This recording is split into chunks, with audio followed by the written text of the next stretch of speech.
Hello everyone, welcome back. Let's talk about another medium problem on Leetcode today. Longest consecutive sequence. Problem number 128. This is one of the last remaining problems we are solving on blind 75. In this problem, we are given an unsorted array of integers called nums, and our job is to find the length of the longest consecutive element sequence. We must write an algorithm that runs in linear time.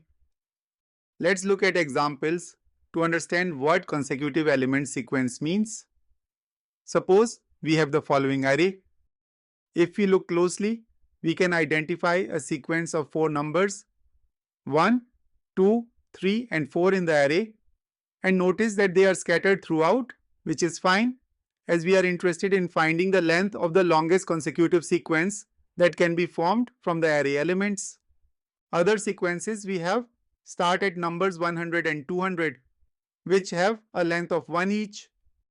Since we have to return the longest sequence, we will return 4 for the sequence.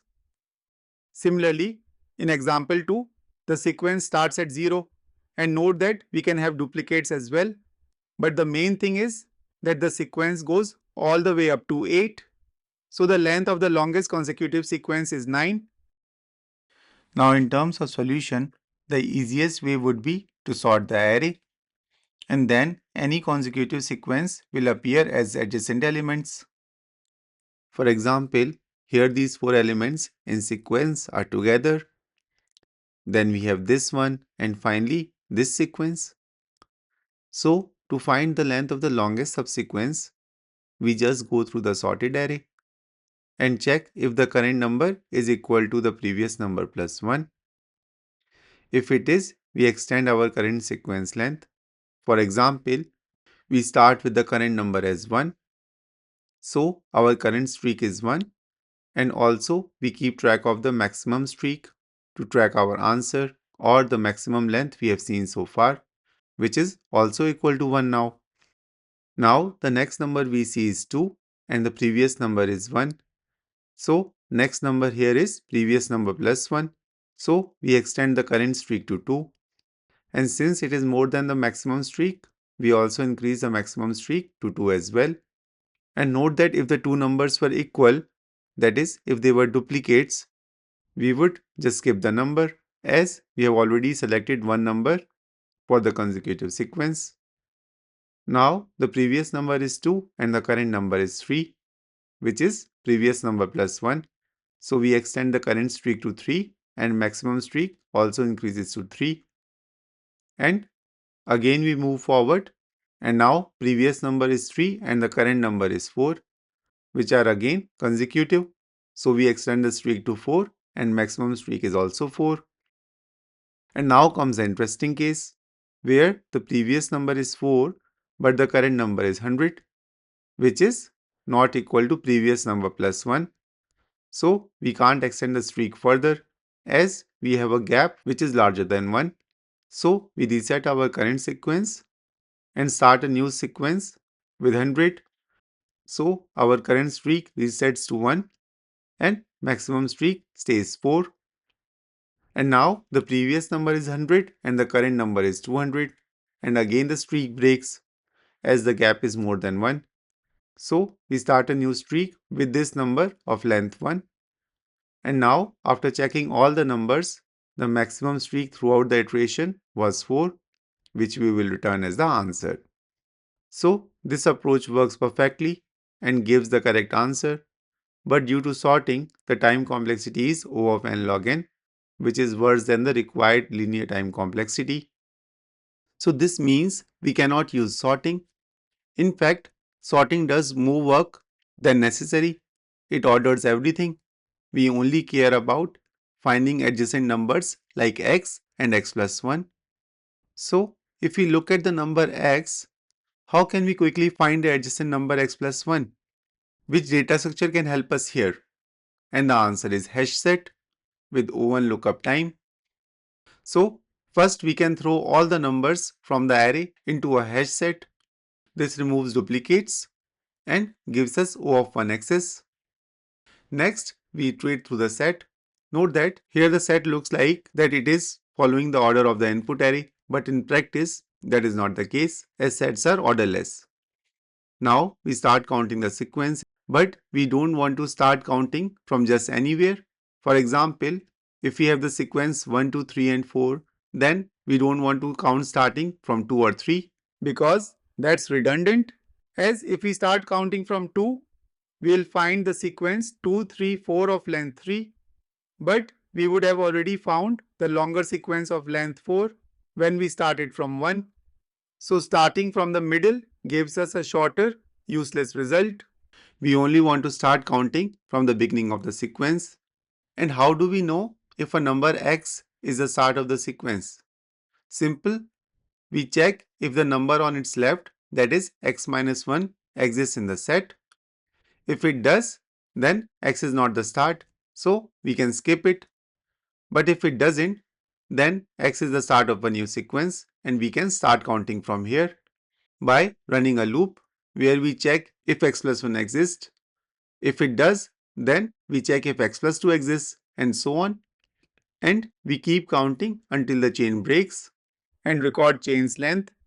And the chain with the maximum length will be our answer.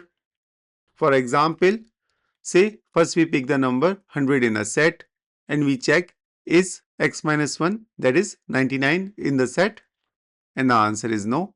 So 100 is a start, and then we check if x plus 1, that is 101 in the set, and the answer is no.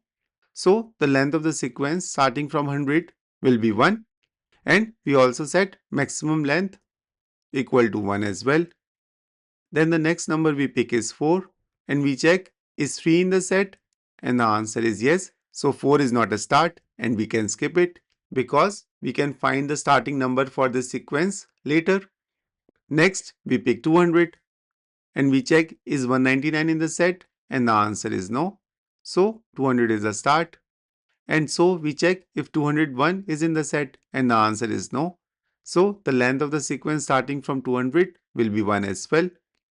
Next we pick 1 and we check is 0 in the set, and the answer is no. So 1 is the start. Then we check is 2 in the set, the answer is yes. Is 3 in the set, the answer is yes. Is 4 in the set, the answer is yes. And finally is 5 in the set, and the answer is no. So the sequence ends with the length equal to 4. So we update the maximum also to 4. But we are not done yet. So we pick the number 3 and we check is 2 in the set, and the answer is yes. So we skip it as it is not a starting sequence. Then we pick 2 and we check is 1 in the set, and the answer is yes. So we skip it as well. And now we are done with whole array, and throughout the iteration the maximum length we encountered for any sequence was 4, which we will return as the answer.